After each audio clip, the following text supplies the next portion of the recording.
내란 특검이 청구한 조태용 전 국가정보원장의 구속 전 피의자 신문이 이번 주 열립니다.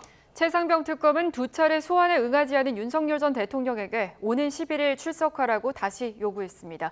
취재기자 연결해 자세한 내용 알아봅니다. 신규혜 기자, 조태용 전 원장 영장실질심사가 이번 주에 열린다고요? 네, 앞서 내란 특검은 조태용 전 원장에게 국정원법 위반, 직무유기, 증거인멸 등 6개 혐의를 적용해 구속영장을 청구했는데요. 구속 전 피의자 신문은 오는 11일 오전 서울중앙지법에서 열립니다. 조 전 원장은 윤 전 대통령의 위법한 계엄 선포를 사전에 알고도 국회에 보고하지 않고 홍장원 전 국정원 1차장에게서 계엄군이 이재명, 한동훈 당시 당대표들을 잡으러 다닌다는 보고를 받고도 무시하는 등 직무를 유기한 혐의를 받고 있습니다.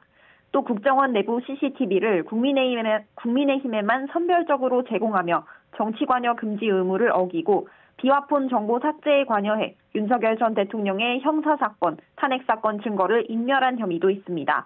조 전 원장을 오랫동안 수사해온 특검은 50쪽 분량에 달하는 영장 청구서를 통해 법원의 구속 필요성을 강조할 계획입니다. 네, 김건희 특검은 어제 오세훈 서울시장과 명태균 씨를 대질 조사했죠. 네, 특검은 지난 2021년 서울시장 보궐선거 당시 여론조사 비용 대납 의혹과 관련해 오 시장과 명 씨를 각각 피의자와 참고인 신분으로 불러 대질 조사를 벌였습니다. 두 사람 모두 조사를 마치고 나와 각자의 진술이 평행선을 달렸다며 조사 과정에서 입장이 충돌했음을 시사했는데요. 특검은 추가 소환 없이 이번 조사를 바탕으로 오 시장 기소 여부를 결정할 거로 보입니다.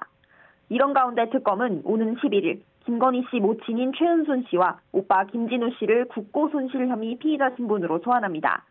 지난 4일 소환 조사 이후 일주일 만에 다시 이뤄지는 소환 조사입니다. 특검은 김 씨 일가의 회사인 ESIND가 350세대 규모의 아파트 건설로 800억 원대 수익을 내고도 지자체에 개발 부담금을 한 푼도 내지 않았고 사업 기간이 연장된 배경을 의심하고 있습니다. 김건희 씨 수사를 위해 압수수색 영장을 집행하는 과정에서 모자가 증거를 없앤 정황도 포착해 수사하고 있습니다.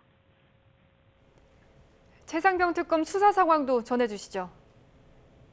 네, 특검은 어제까지 두 차례 소환 조사에 응하지 않은 윤석열 전 대통령에게 오는 11일 출석하라고 다시 요구했습니다.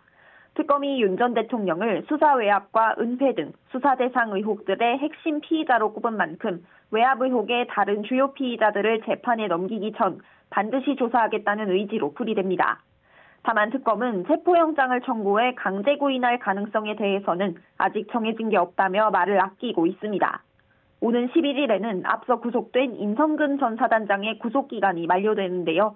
특검은 만료 전날인 내일 임 전 사단장을 업무상 과실치사 등의 혐의로 재판에 넘길 계획입니다. 지금까지 사회부에서 YTN 신기혜입니다.